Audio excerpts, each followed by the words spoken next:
All right. Hey, well, good afternoon, fellow PMI team members. Welcome to our June 2024 Lunch and Learn. A couple of housekeeping items as usual. If you've joined these before or if you're new, just to be aware of, over on your right-hand menu you will see a session tab, feedback, questions for our speaker today. Um, use the Q&A session under that session tab to provide any feedback. A couple of other housekeeping items. Reminder that next month for July, we take a break from our Lunch and Learn, so there's no session next month. And then coming in August, we'll have our first in-person Lunch and Learn session, first in quite a while, actually. So check out the PMI Western Idaho chapter webpage to register for that event. It's going to be in Meridian at a Blue Cross of Idaho conference room, so kind of central in the valley. If that makes it easier for you, but be sure and check it out, register for that event if you're interested in person and meeting some of your peers face to face. Today we have David Barrett. He's going to be talking to us about the strategic mindset for your organization, your career, and your life. A little bit about David. He's a professional speaker, regular blogger, podcast host, author of 8 books, and a project management education advisor to numerous universities. And David's been a member of the PMI. He's one of us, been a member of the PMI since 1995, so long term. Probably about the time PMI started, if I remember right. With that, let me welcome David, and David, you can take it from here. Welcome to the PMI Western Idaho chapter. And David, you're on mute, by the way. Wow, that would be a great presentation for, what'd you give me, Brian? 3 hours today? Is that the truth? Is that it? 3 hours? Yeah, about 3 hours, yeah. Me just mouthing the information and no sound. It was interesting, but I really couldn't hear it. Listen, thank you so much. For clarity, I joined the PMI in 1995. Members 30,000. Membership number 64,000 odd. Today, just in case you're interested in numbers, I find the whole thing quite fascinating. 1995, 30,000 members. 2024, just around 850, almost 900,000 members of this worldwide association. Back then, the PMP was kind of new. I think there are about 800 or 900 people worldwide. There's 1.3 million PMPs in good standing out there right now. My membership number is 64,000. I hear they're giving out membership number 3 to 3.5 million. I was early. I was not a founder by any stretch, and they had been. I think we were already on version 2.0 of the PMBOK. So things have moved on by a few years. I'm not that old there, Brian. Listen, folks, it's great to be here, and I'm really excited to be able to share share this with you. This is, when people say, David, tell me about your success and tell me about your career and tell me what made it happen. I can talk about my stupidity and some of the idiotic things I tried to do that didn't work and some of the idiotic, crazy things I tried that actually worked. I could talk about my passion for entrepreneurship. But the truth was, honestly, it was that strategic mindset of mine. My daughter's got it. I'm now able to see it in my 32 or 33-year-old daughter who needs to know where she's going to be in the next 2 and 3 years at all times. It's quite interesting. She joined an organization, and within 3 weeks, she's already plotting for the next post area. Going, goodness me, Gartana, you got to slow it down. But that's that strategic mindset. Let's start with the chat box. So, by the way, in that intro, what you didn't hear was that I am the owner and the operator and the founder of a platform called projectbytes.com. And I want to talk to you a little bit about that at the end of this presentation, just a minute or two. But the preamble right now, it's a platform of micro education, micro advisory services, micro inspiration, and micro PDUs. Micro, 20 minutes long, everything. Really unique is the 20-minute unit. It's a TED Talk thing that I stole from them, that the adult learner, it rings the bell for 20 minutes, but not 23. But as well, that's also really unique. And my passion is that I knew so many people out there that might be interested in combining their knowledge and skills and everything else into one platform like this for project management professionals. And by the way, non-professionals as well. And so we have now almost 130 different professionals on the platform contributing project management content in 20-minute units, in video, audio, learning paths, monthly events, 1 hour, 2 speakers each, 30-minute huddles. We just did a 30-minute peer-to-peer discussion group this morning for our members. Gang Ride, we just talk about communication within a project environment and why it's so important. And so here's the key. All yours. It's $45 a year, all yours for nothing. Because your chapter member, your chapter leadership has stepped up and said, we want to provide this content to our members as a value add on top of the fees you're paying. Part of the fees you're paying, you now get projectbytes.com full access to over 260, 270 hours of content. So I'm not here to ask for a dime. It's yours. You just have to register, and you get a weekly email from me of new content, new events, what's going on in the huddles, and you get no share of your data to anybody else, and you get all this incredible content. Now that I've said all that, I probably won't spend any time at the end. Woof. So what? Not to Project Bytes. So what about strategy? Why was my daughter so concerned about where she's going to be in 2 years' time, 3 years' time? Why do I think that strategic thinking drove my career? Why is my role as the chair of a not-for-profit in Collingwood, Ontario, my town called Magic of Children in the Arts, why is strategy so important to me? Why is that strategic thinking? Go to the chat box. Would you mind? Go to the chat box. I think in order to see this, I've got to stop sharing. And I think I've got to stop sharing. And talk to me. Why do you think that strategic thinking and that strategic mindset is so important? Whether it be your organization, whether it be your career or your life, because that's what this is all about. Anyone want to pop in there and share your thoughts? I got my clicker on that chat box, looking for some feedback. What do you think this is so important? Ken says things take time, right? To design your life. I love that, Rhonda. To design your life. What do you mean by design your life? Well, it's to sort of craft the future and where we're going. Ashley offers that it's allowing me to be prepared for the future, to prepare for the future, not being prepared, but to prepare, to be proactive, to take a part, to be a part of the next 5 to 10 years of my life or my career, or be prepared as an organization for what's coming forward, because I'm seeing the future, and I'm seeing AI, and I'm seeing robotics, and I'm seeing the EV, and I'm seeing a whole bunch of other cool stuff, and we need to be ready. Laura says, staying ahead of the curve. I love it. It's long-term planning. You've got to have a plan, says Jackie, but I would say, Jackie, why? Why do I have to plan? My sister-in-law, Crystal, says, David, why do you talk like this? Why don't you just get up and live the day? Why don't you just be? And just take life as it comes.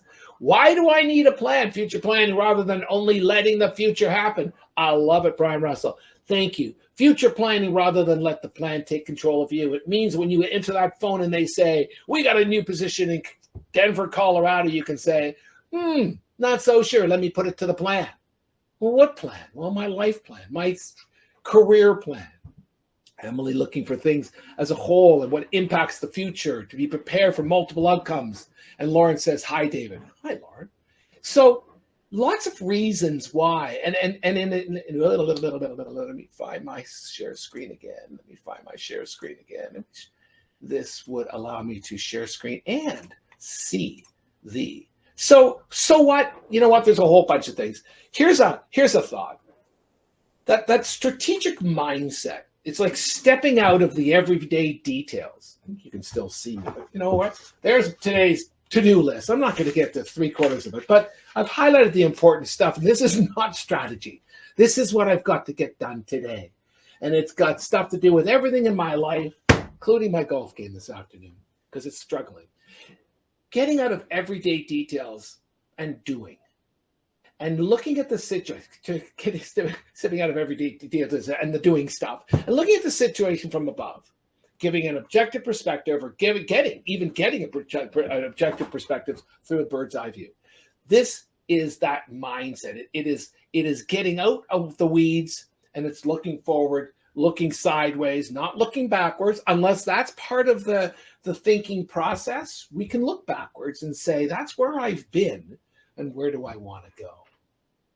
So, folks, I want to talk to you about how to develop that mindset, because I can tell you for 45 minutes of this 3-hour presentation that this is the greatest thing. And I'm going to give you a whole bunch of really cool examples about why strategy has helped me and my daughter Christine and my daughter Andrea and my son Rob and Jackie and all the others. But who cares, David? Show me how. So this presentation is on the how-to. What I'm going to do is I'm going to deal with the how-to first. I want you to get your brain into the steps. Then I'm going to talk about how we can apply this to the 3 pieces of our lives: our work, our careers, and our lives. So there are 3 parts to this presentation, okay? You need the right skills, the right knowledge, and then you've got to take this mindset and put it to work. But I just can't say, come on, get out of the weeds and think beyond. Oh, thank you. What does he mean? What does he mean? How does this happen? How do I do it? Stop. I don't do this. Project managers are not strategic thinkers. Excuse me. We're not strategic thinkers. We are active on the ground. We're dealing with daily issues. We're dealing with suppliers and vendors and schedules and risks and quality and communications plan and all this stuff. And we are doing stuff every day to get this project done on time, on scope, on budget, right? It's not in our world to step aside and step out. But it can be really powerful. It can be a powerful mindset for you, for your family, for your loved ones, for your partner in life, for yourself on your own, for your career. It is this ability to think like this has driven my career. It made me what I am today, and I'll give you examples of that later on. There are 3 pieces of the puzzle: work, careers, and life. But let's get to the roadmap. So what are we going to do? So cultivating that mindset is what this is all about. And we're going to talk about how to build that strategic plan and how do we build and how do we apply it to those 3 pieces. This is the presentation. Now, I do want to hit you at the end and say, by the way, this doesn't always work. I want to give you that heads up. So this isn't the end of the rainbow that I'm going to give you the secret to success. This is not the case. I'm going to give you some food for thought. I'm going to give you a mindset that maybe isn't you naturally. I'm going to encourage you to think strategically for maybe 1 or 2 or maybe even all 3 pieces of this, all 3 of these pieces. This is what we're heading to do, okay? It sometimes doesn't work. It sometimes doesn't work. You just got to throw it out and start again. No guarantees. So, talking about cultivating that strategic mindset, there are 3 pieces to the puzzle.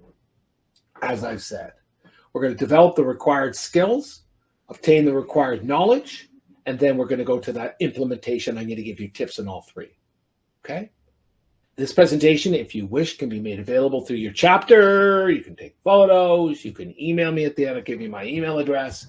Connect with me on LinkedIn. I'd love to do that. And or especially, please join me on projectbytes.com. I will share with you the special code that you need to take the $45 a year down to 0 for you folks. Okay? To get access to all that cool stuff, you got to register.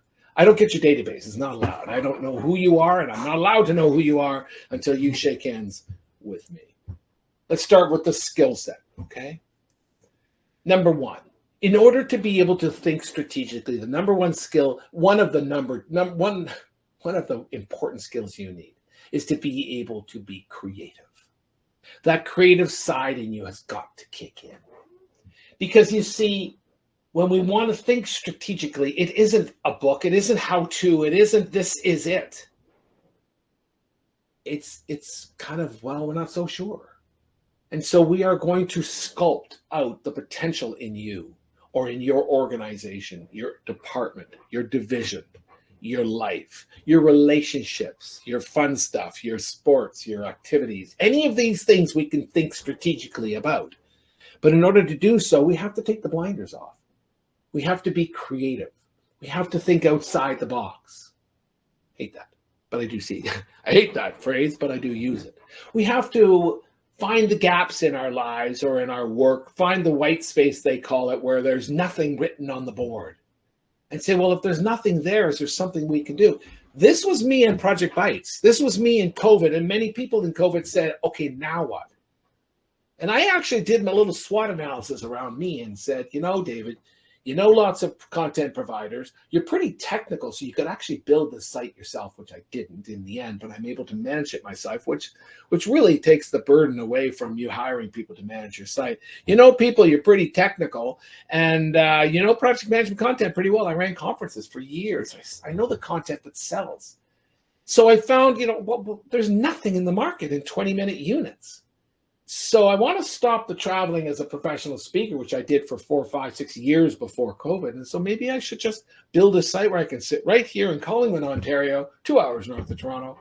And I can build a site that'll benefit chapters from around the world, corporations, organizations, maybe even other associations still in progress. You got to get that. Wow, that's incredible. That's incredible thinking. Now, it doesn't always work, but this is the dreaming side. This is that artistic side. Can you imagine if that's the creative side in you? Finding the gaps, thinking outside the box.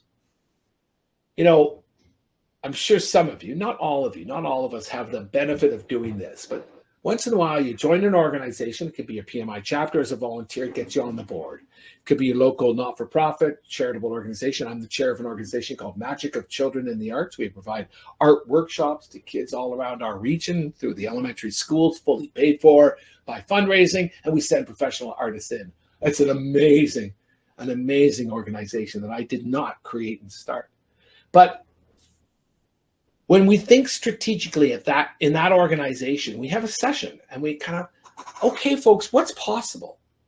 Where do we want to be in 2 or 3 years? Let's just, come on, take the shackles off, take the blinders off, and let's just throw up the sticky notes. And they do this, and they throw the sticky notes on the wall.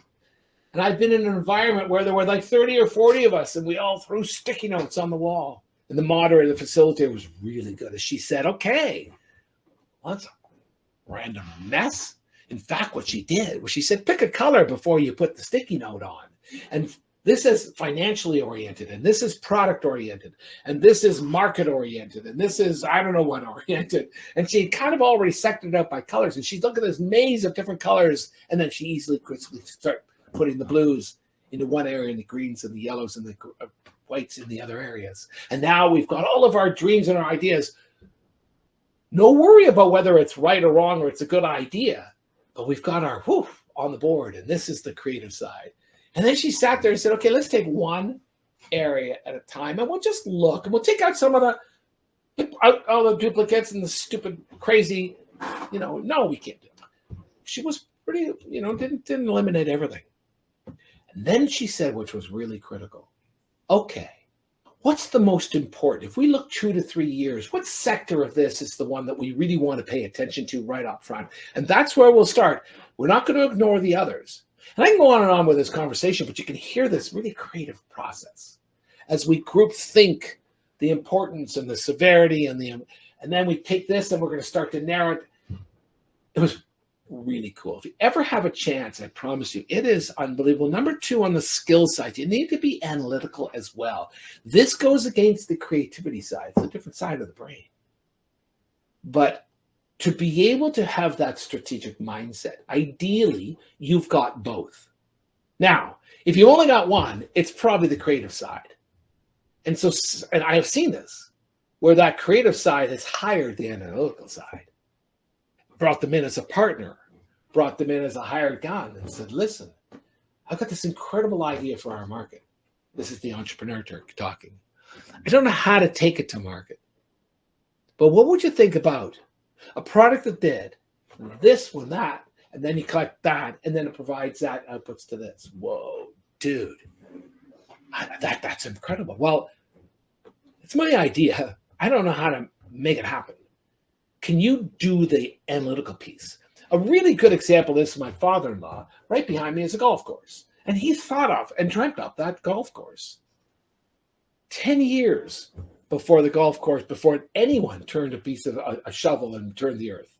And 10 years he dreamt of it, and he created ideas, and he mapped it all out. And he had ponds and lakes and sailboats and canoeing and swimming and golf. And in the end, he couldn't move it forward. The creative side couldn't make it work. And then 4 people walked into his life. Funnily enough, 3 of them named Peter, and he was a Peter as well. And they said, we've talked about this over a beer the other night, and we think you might have a pretty good idea. We'd like to help out or take over. And they kind of took the creativity and they put it over here. They didn't let him go because he was being honored, kind of hold him back, and they started to implement. In the end, it wasn't the chunk of land that he thought, but it was right next door and a whole bunch of other issues. They made it work. My father-in-law died 3 years after it opened, and he didn't see it go bankrupt 5 or 6 or 7 years later. It lives happily ever after in somebody else's hands, but that's all right. I told you, it doesn't always work. But that analytical side is really important. You gotta be a doer, a finder doer, taking the problem or task and breaking it down into smaller elements in order to solve the problem or complete the task. This isn't a natural fit. You gotta hear it. It's gotta be there. The other skill set you need is to be able to take the creativity and the analytical and then build a plan. Build not just a strategic plan, but a project plan and make it happen. I want to talk to you about that strategic plan for a moment. I want to give you your MBA year 1 course, first year course, MBA. Takes the year. I'm going to give it to you in about 2 minutes. How to build a strategic plan. You ready? 3 elements. Number 1, and if this were in person, I'd say, what is it? And those of you might say, future state, the dream, the idea. And I'd say, bingo, you're right. Number 1 piece of the puzzle on a strategic plan is where we're going. What does the future look like? Key element, please, please, please. Don't talk to me about I want to be a fireman. Don't talk to me about I want to be the director of the EPMO. Tell me when. Because every plan needs a timeline to it. Make it up. Many, many years ago, I'm watching a conference, project management conference that I have run, that I'm running. I'm the guy. It's my business. I'm running this conference, 2,000 people in Toronto, project management conference. We've got a huge gathering of 2,000 people. My keynote speaker, bureau dude, my friend, says to me, you know what, David? I've decided that I figured you out when you grow up. I was about 40, 45. He said, you're going to be a professional speaker. That's going to be the sort of the tail end of your career. You're going to take all of this knowledge and ideas, and you're going to be a professional speaker. And I said, why do you think that? And he said, well, because there's only 2% of the population that can sit in front of 2,000 people like you did and talk. Not that you're the keynote, but you're the MC and welcome everyone. And he said, that's the hard part.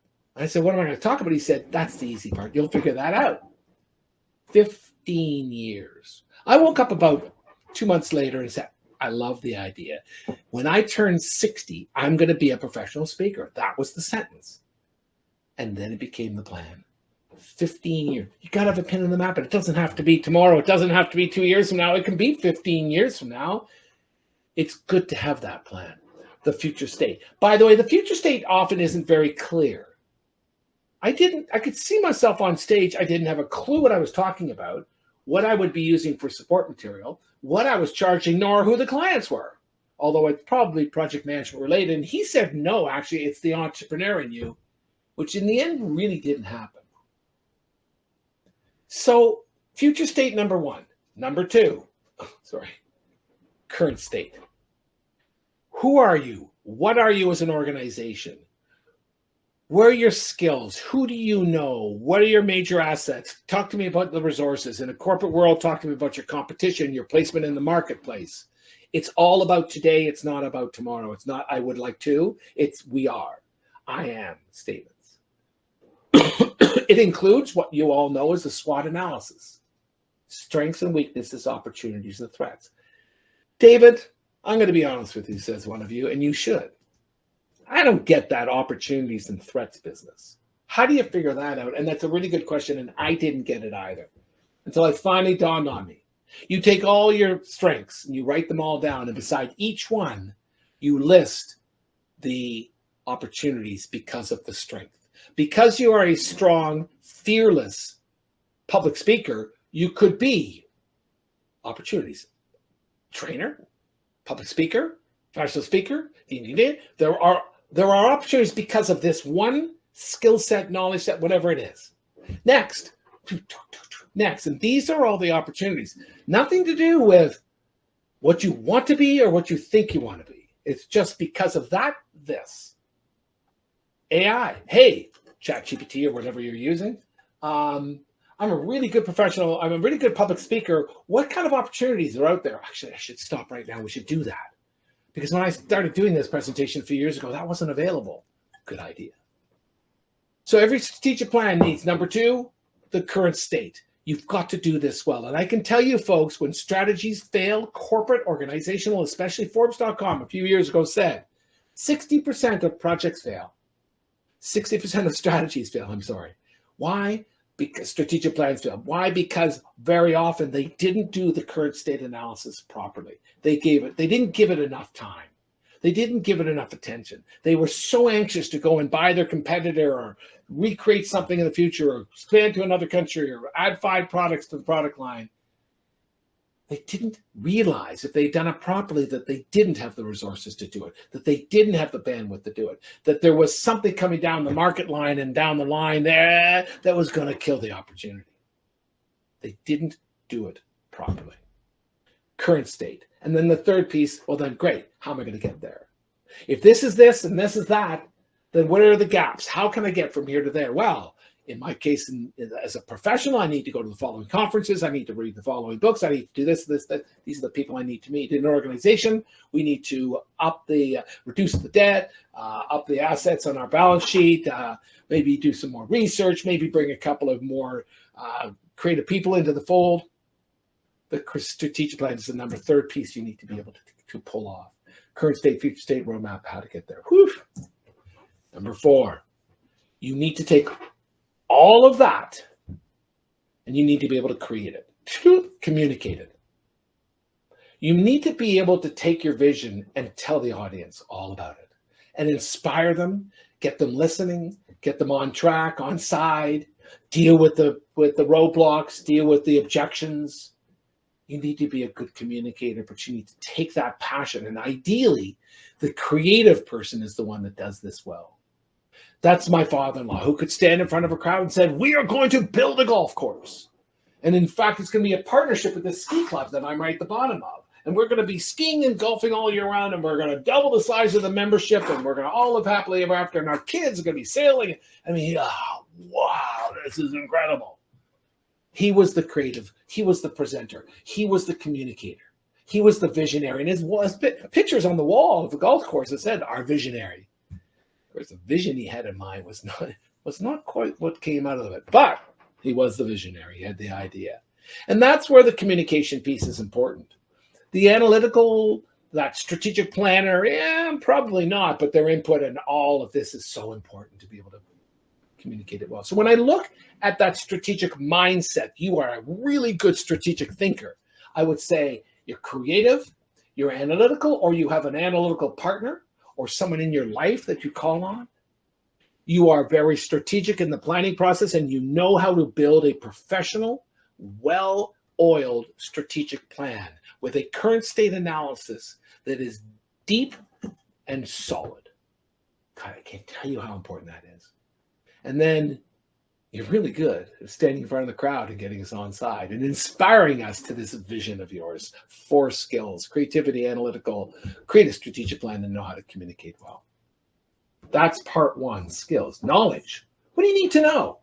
Because if you take all that and you have nothing, you have no knowledge of your industry or what you do or all that, I can't be strategic in a vision in an area that I have no knowledge about. Number 1, you need to know you, and I'm going to go back to the importance of the current state. You need to know you and your business extremely well. And this should be obvious and evident in that current state analysis, the binder. It's this thick, where the current state analysis is almost half of the story. At least a third, no less. This is what I am. These are the people I know. These are my assets. This is how I built Project Bites. Because I sat down and said, who am I now and what have I got? Because I think I have an idea about the future. It's called Project Bites, and it's me sitting here, and I'm not traveling, and I'm connecting with over 130 of my friends and people that can provide content. And I've got now 5,000 people on the platform consuming the content. Whoa, that's what I love. Where am I now? What have I got? And more importantly, as a result, where are the gaps to making this happen? Where's the gaps? What don't I have? That's what you're trying to identify, where you can fill in. So number one, you've got a good solid understanding of who you are as an organization. What's our market all about? What's going on? What are some of the industry trends? And I get to that actually. So before we go to the current, the SWOT, the assets, competition, culture. Well, isn't that interesting? Culture I mentioned under current state as well, because that is current state. What is it like today in your organization, in your professional world, where you work? Are there opportunities for advancement? That's culture. Are there people that believe in you? Are there people that have your back? Is there lots of room for advancement? You see, we can dream about being the senior PMO director or the EPMO director, the vice president of projects. And if we work in a culture that just doesn't promote inside, that takes the most senior positions, and you start the analysis and you go, oh, outside. Really? Am I in the wrong business? No. Am I in the wrong company? Maybe. So current state is where you work and what's going on. To your organization, current state and culture of your company. And is this an organization that is creative and allows for future creative stuff going on? And then there are the key industry trends. You are wise. You know about things happening.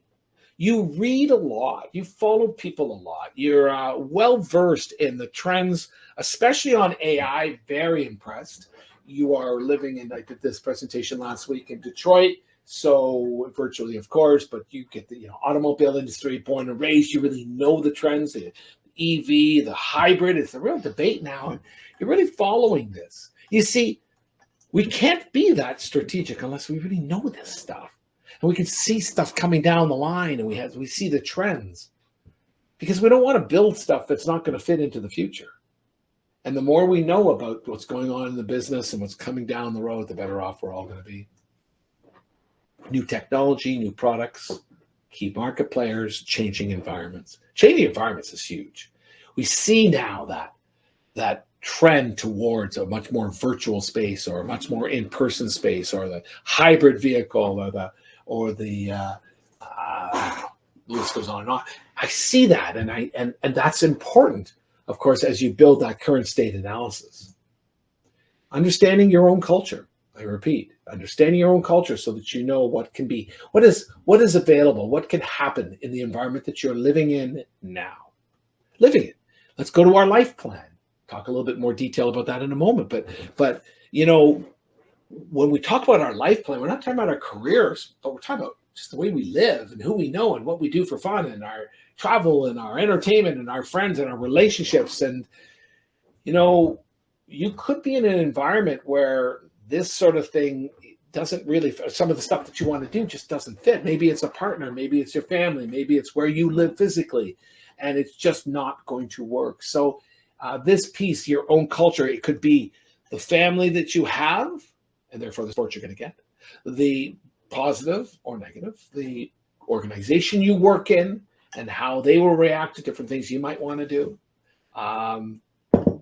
This industry where you work, the culture of project management professionalism, and how we are going to progress if that's what we want to do.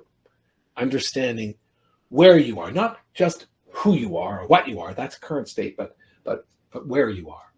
How your ideas will land, what will be the obstacles, all become clear as a bell as you understand your own culture. To repeat, there were 3 steps. Number 1 was the skill set. the creativity, the analytical person in you, the strategic planning, that's a skill, and understand how to communicate. It is a skill. Then from there, we got to the knowledge, which was you got to understand how to build the current state. You got to understand it. Forget build. You have to understand the current state. You have to understand who you are and in who you are professionally, personally, and or organizationally. You understand the key trends going on, and you understand your culture. So that's great. Now, David, what do I do with all of that? So what we want to do is we want to take time in our lives to be able to think strategically and apply that creative piece of me, and then be able to start putting it in now into an analytical or into a plan and start to build it. And from a strategic plan, maybe even develop a roadmap of how to get there.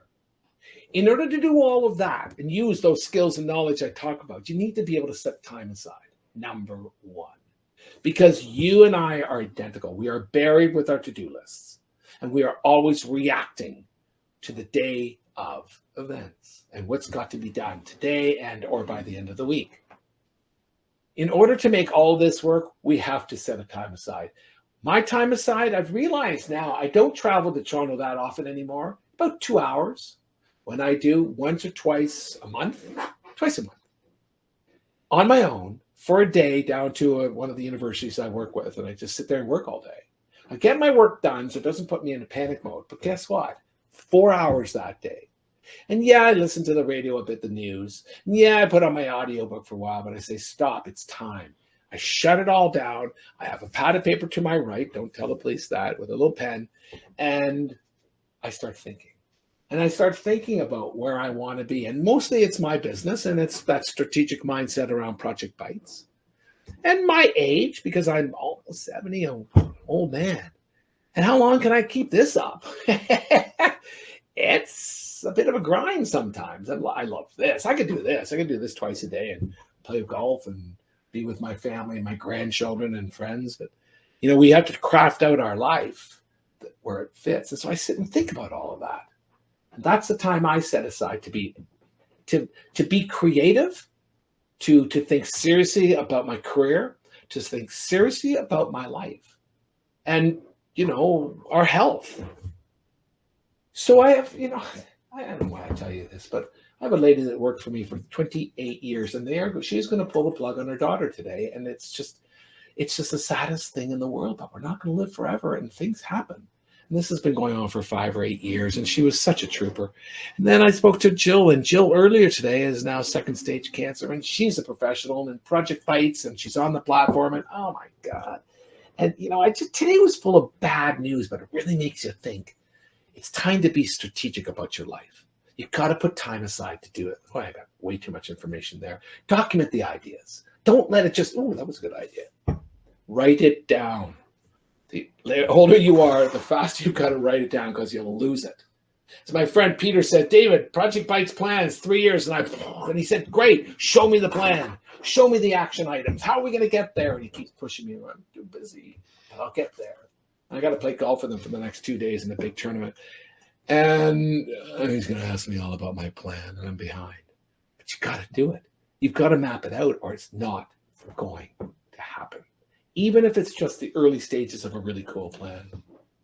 You have to be proactive. So this is the piece that says, but David, I don't get these opportunities. I'm not an entrepreneur, and I'm not working for a big corporation. My response is, that's all right. There's a lot of people that want good project management brains working for them in your town or city. From homes that are dealing with street kids to not-for-profits that are dealing with diseases out there, to runs and events that are raising money for other causes in the hospitals. There's so much going on there where they're looking for people like you and me. And those are chances to get out of the weeds and help strategically so that you can get into a more senior position with those organizations, so that you can practice and be more proactive on this strategic mindset practicing. And that's what you want to be doing. You want to get yourself into the PMI chapter so you can get on the board, because they have to produce a strategic plan or revisit their strategic plan every year. It's required. Then you start to hear it. Oh, I get it. This is how it works. Interesting how we are able to step away for a Saturday and just think about the chapter in years 1, 3, and 5 going forward. Really cool. Jump at anybody's offer to to get involved in something new if you want to practice this strategic mindset. Be entrepreneurial. Do something on your own. Open a side hustle. Practice being strategic. And then, of course, where it really pays off is your house and your home and your life. And this is where I can tell you it saved me in that strategic mindset. Let me tell you a little bit about that in a moment. Implementing that strategic mindset, go to people. Someone said, good people play with really nice people, really good people. We good people climb onto each other. And strategic thinkers love to be with strategic thinkers. And if you really want to be a strategic thinker, join the party. Joining the party is just follow her along on a blog, or read her book, or follow some of the presentations, and start to get your mind into this, because this is a whole body of knowledge. This is not just a here's some advice, go crazy. This is a body of knowledge, and it's fascinating, but it can be so powerful. So when I said, okay, the how-to, develop the required skills, obtain the knowledge, and implement the mindset. Those were my 3 pieces, okay? So we've got a few minutes to go, but let's just go back through that strategic plan, current state, future state, how am I going to get there? So all of that mindset must turn into a plan. And that plan has that 3 ingredients, and the most important one is, yes, the current state. Don't do that properly, and typically you will fail, because you'll wake up halfway through and you realize, we didn't have the resources, the time, the inkling to pull this off. We built something, we went to a dream that really wasn't solid. Or we didn't do enough work on that current state analysis in order to figure out what we have to do to implement, and we missed a whole bunch of steps. And how do we apply all of this to our work? I think we've talked about that. Get involved in your organization. Say yes to anything you can. Look for those white spaces. Volunteer. And that gets you into that different conversation all of a sudden, that strategic conversation. How can I apply this to my career? I do a one day, maybe your chapter can invite me one day. It's called From a Good Project Manager to a Great Leader. It talks about leadership and what it will take, and then allows us to compare where we are today with leadership skills of the people out there that we know, and then where the gaps are and whether we want to fill the gap. And for me, I always say project managers make great leaders. We don't have to be project managers all our lives. We can actually, from the trunk, from project manager, we can take a route that says senior project manager, manage projects all our lives. Thank God for you. But we can also take the right trunk that says, okay, still project management, but managing people and being a manager or a leader within this project management space. No longer managing projects, but now you're running a PMO or EPMO. You're the director of projects within your organization. And in fact, the third piece before that is, I want out of project management and I want to become a leader. And this is all that strategic thinking, because sometimes you could just maybe dream about something else. But why not the PMO director? Where are you going to be in 15 years?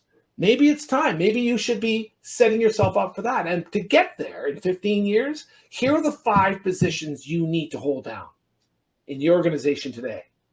Oh, I see. Okay. To get those positions, you need to progress in these areas and larger projects. And these are the people you need to know. And you got to let HR know. And this is your path. So many things we've got to do. But here's the point, folks. If you don't do it, it's not going to happen. If you don't do it, someone said earlier in the chat box, maybe it was Brian, who said, unless you take control of your life, someone else is going to be in control.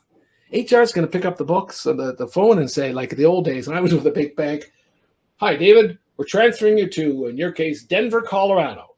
And we would go. Because that's what you did. But today we can say, yeah, wow, that's really cool. Thank you very much. I'm honored. Can I take a couple of days to think about it and to put it into the plan? What do you mean, put it into the plan? Well, I've got a plan. And it didn't have Denver, Colorado in it, but that's all right. It's not to say I'm going to say no. I'll probably say, yes, this is really exciting. But I might have to change the plan. And that's cool. At least you have a plan. But it allows you to be in control and make the decisions for you. If you see a position in the future that you want to be in, put it on the map and let's talk about where you are today and how you're going to get there. and what conferences and what books and what people you need to meet and what you need to tell HR and what you need to learn and what positions you need to hold in order to get there. We now have a plan. And boy, I can tell you that when I met my wife, Karen, it was craziness. I've been single for about 4 or 5 years, no children. She's 7 years with 2 kids. They were, don't ask the details. There's a big why of this, but 4 and 6. And 3 weeks before meeting her, I had no inkling about being a father. I was just moving from one business to another, and it was being put down, and I was in debt up to my eyeballs, and it was really, really, really scary. And all of a sudden, I'm a father of 2. We married within 1 year, fell gagas in love within a week, that was our first date. And then a year later, we're married, and it was nuts. Here's what saved us. Every month at the beginning and every couple of months, eventually every half year, we would go out and talk about our plan. We didn't call it a life plan. We don't know what we called it, but in the end, that's what we were. We had taken our life and we had divided it into relationships with the 2 kids and me, because one was awesome and we really didn't have to deal with it. The other was really tough. Our friends and our relationships with people outside and maybe some of our family members, our health, our spiritual life, our travel and entertainment, our fun stuff. And we looked at each one and we said, so where are we now and where do we want to be? And we started to develop a strategic analysis and a plan. And that's what saved us.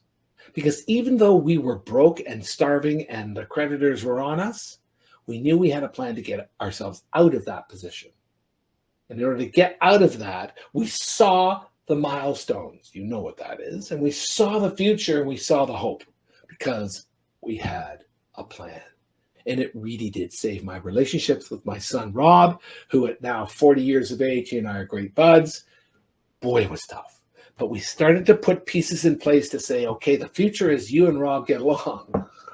And right now, you do not get along at all. And so what are we going to do? And what does the plan look like? And what are we going to pull off in order for you to fix this? And so we can think strategically about these relationships in our lives. And here's the best story. Because eventually, somewhere around 40, Karen and I looked at each other and strategically we said, okay, life's pretty good right now. Let's talk about 20 years from now. Wow, cool. Where do we live? Right where we are now. We had this little ski cabin 2 hours north. We knew we need to get out of the city. We knew we wanted to be in a place that wasn't desolate of people, close to the skiing. We didn't know about the golf course at the time. So that was all right. When we're up there, what are we doing? I'm still working. Okay, you need an office. Okay, so we got that piece of the puzzle. But you're going to be working and traveling a lot potentially. So Pearson Airport, Toronto, 1.5 hours away. That's easy. And here comes the interesting part.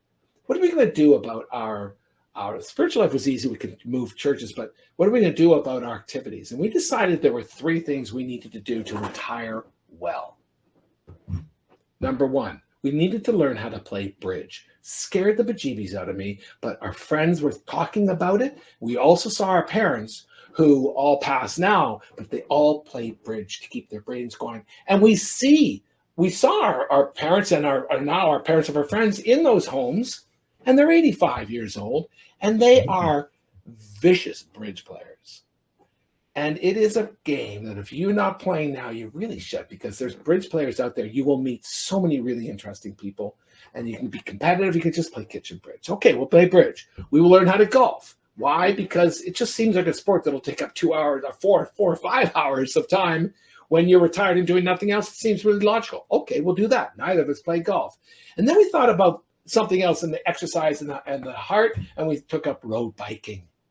So we strategically planned for the age of 60 when we were 40, and eventually we started to take lessons. It took about 5 years to get into the bridge, and we started taking lessons with friends. We started playing regularly, and then we got the golf lessons going. I still stink at it. And then we bought the road bikes. We rented bikes. We thought, this is really cool, and we bought the road bikes. And today, as I say, I played a big tournament at our club tomorrow with a buddy of mine, a member guest thing.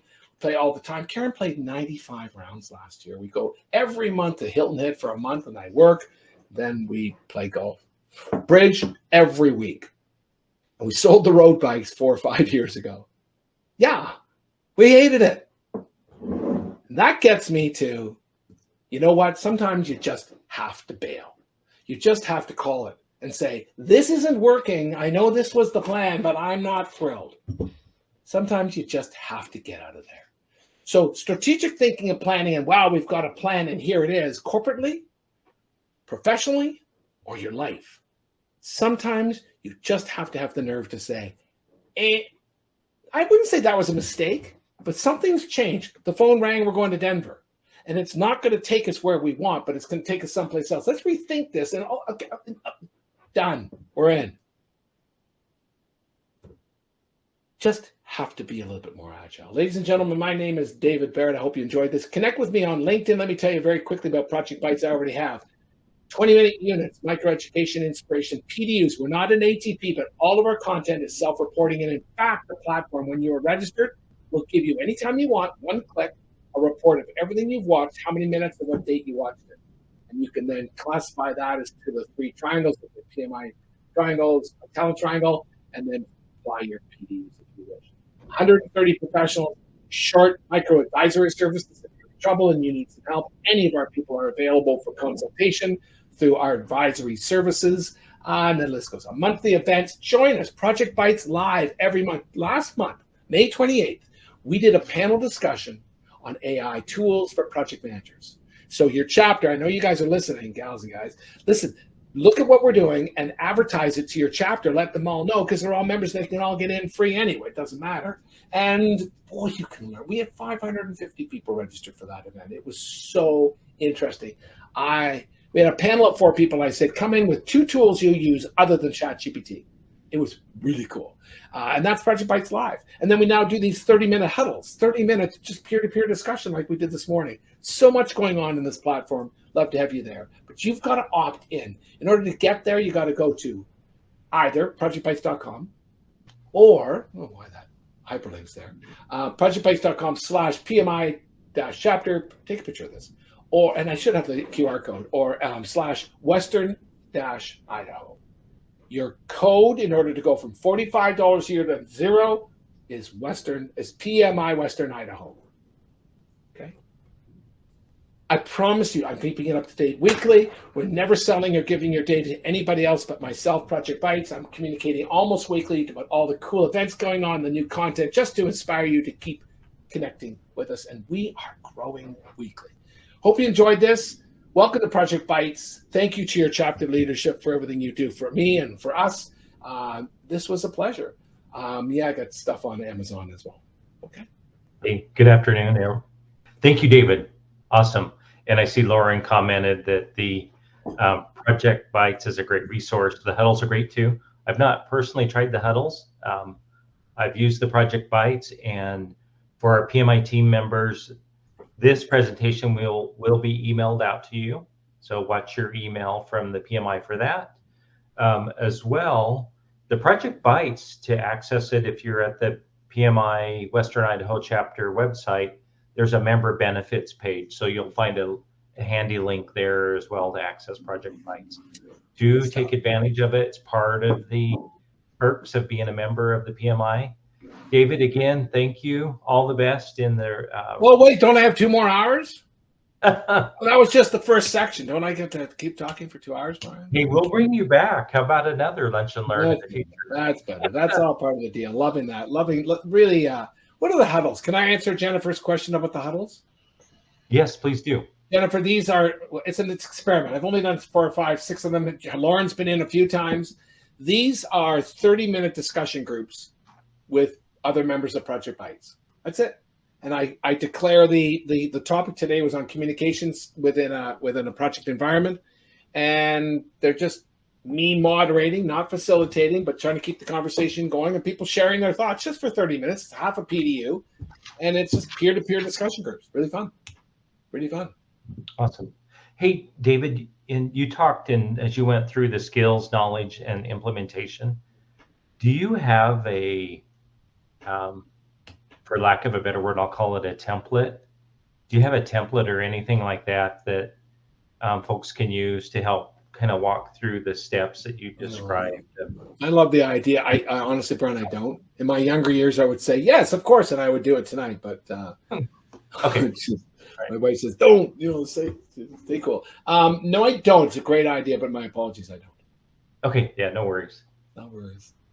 Okay. I don't see any other questions in this session. So that being the case, Good. thank you again, David. Thank you to the team for your attendance today, and wish you all a great rest of your day. Bye-bye, everyone. Thank you for having me.